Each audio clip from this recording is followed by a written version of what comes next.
না, এখানে অ্যাকচুয়ালি একটা কমপ্লেন এসছে যে এখানে মানে এই পিএমজে বা সিএমজে কার্ড করছে পার হেড রুপিস 250 রাখছে। তো এটা তো আমরা চক আউট করেছি, আমরা ward wise free of cost করব, আর সিইসিকে এখন আমরা দিই নাই। তো এটা যেভাবে করছে সেটা ইলিগেল।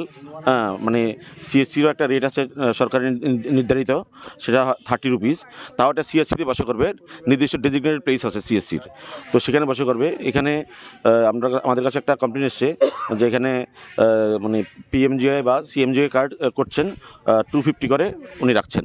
তার জন্য আমরা আমাদের এখানে আসা এবং আমরা ওনার বিরুদ্ধে থানায় মামলা করব।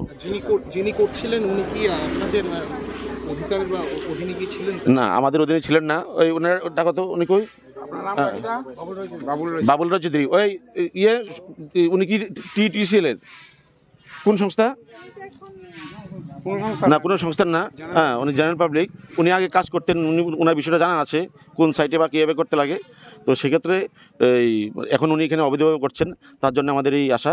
এবং আমরা এই ক্ষেত্রে পুলিশ ফাইল করব। এবং জনগণের উদ্দেশ্যে বলতে চাই, আমরা ওয়ার্ড ওয়াইজ শুরু হবে, ফ্রি অফ কস্ট, কোনো টাকা লাগবে না। এবং গ্রাম পঞ্চায়েত ভিত্তিক মানে বিডিওরা শিডিউল বানাচ্ছেন এবং প্রত্যেকটা গ্রাম পঞ্চায়েতে হবে সিএচও, মানে যে কমিউনিটি হেলথ অফিসার, উনি এটার দায়িত্বে থাকবেন। গাইডলাইন অলরেডি দিয়ে দেওয়া হচ্ছে। তো সেক্ষেত্রে কোনো জনগণ যাতে বিভ্রান্ত না হন, আপনারা ফ্রি অফ কস্ট পাবেন।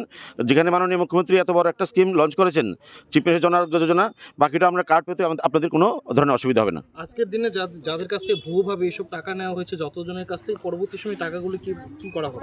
আমরা এখানে একজন ক্লাব কর্তৃপক্ষ পেয়েছি, ওনাকে বলেছি টাকাগুলি যাতে প্রত্যেকটা বেনিফিশিয়ারিকে ডেকে ফেরত দিয়ে দেওয়া হয় এবং এখানে 1 টাকা যাতে ওনাদের থেকে না রাখা হয়, সম্পূর্ণ ফ্রি অফ কস্ট বিনামূল্যে এই কার্ড দেওয়া হবে। উক্ত ব্যক্তিকে যাকে আপনারা আটক করলেন তারপরে তাকে কি ব্যবস্থা নিতে? তার বিরুদ্ধে আমরা থানায় এফআইআর করছি। এখন পুলিশ এসেছেন, ওনাকে আমরা পুলিশের হাতে তুলে দিচ্ছি। এবং ছিলেন না আরো ছিল?